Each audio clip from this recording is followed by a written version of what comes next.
ഞാൻ സുജിതയാണ്.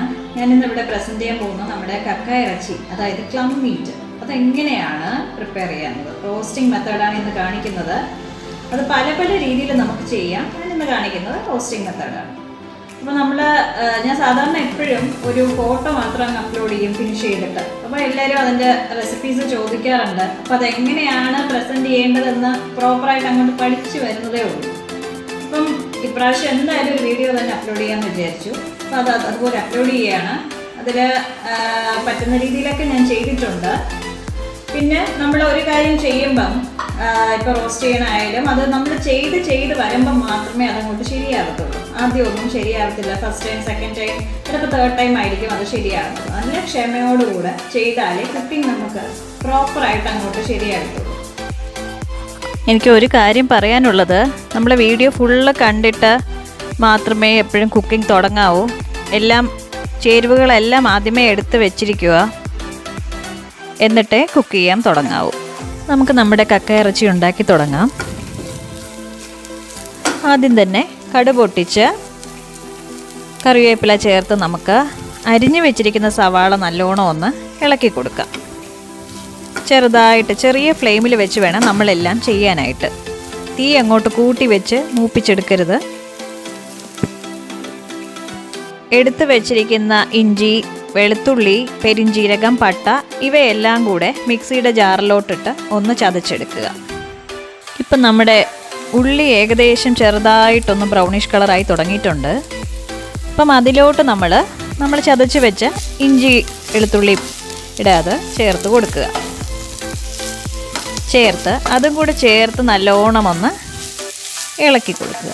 ഇപ്പോഴും നമ്മുടെ ചെറുതിയിലാണ് ഇട്ടിരിക്കുന്നത്. തീ ഒന്നും കൂട്ടി വെക്കരുത്, അതെപ്പോഴും ശ്രദ്ധിക്കുക.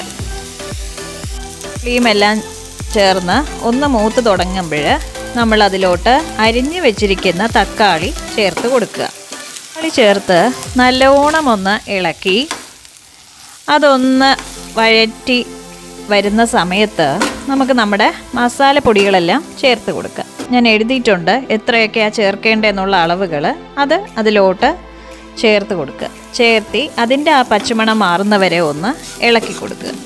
ഇളക്കി കഴിഞ്ഞിട്ട് നമ്മൾ ഈ എടുത്ത് വെച്ചിരിക്കുന്ന കക്ക ഇറച്ചി, കഴുകി വെച്ചിരിക്കുന്ന കക്ക ഇറച്ചി അതിലോട്ടിട്ട് ഒന്ന് ഇളക്കി കൊടുക്കുക.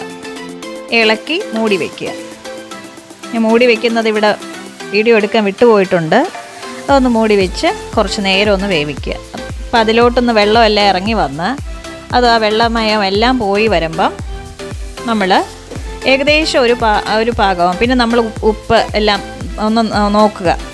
ഉപ്പെല്ലാം നോക്കി അതെങ്ങനെയാണ്, കറക്റ്റാണോ എന്നെല്ലാം ഒന്ന് നോക്കി ടേസ്റ്റ് ചെയ്ത് അവരവരുടെ ഇതിൽ എരിവെല്ലാം പാകത്തിനാണോ എന്നെല്ലാം നോക്കി. മസാല കുറവാണെന്ന് ഫീൽ ചെയ്യുകയാണെങ്കിൽ കുറച്ച് മസാലയും കൂടെ വേണമെങ്കിൽ ചേർത്ത് കൊടുക്കാം.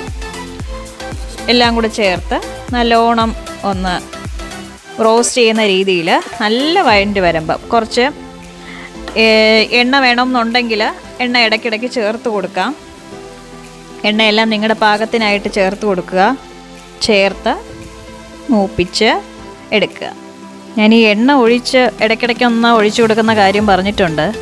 അത് എണ്ണ ഒഴിക്കുന്നത് നമ്മൾ ഒഴിക്കും തോറും അതിന് ടേസ്റ്റ് കൂടും. പക്ഷേ കൊളസ്ട്രോളും പ്രഷറും ഒക്കെ ഉള്ളവരാണെങ്കിൽ അത് കുറച്ച് ഒഴിക്കുന്നതാണ് നല്ലത്. ഇച്ചിരി ടേസ്റ്റ് കുറയുന്നേ ഉള്ളൂ. അപ്പം ഫൈനലി നമ്മുടെ കക്ക ഇറച്ചി ഇവിടെ ശരിയായിട്ടുണ്ട്.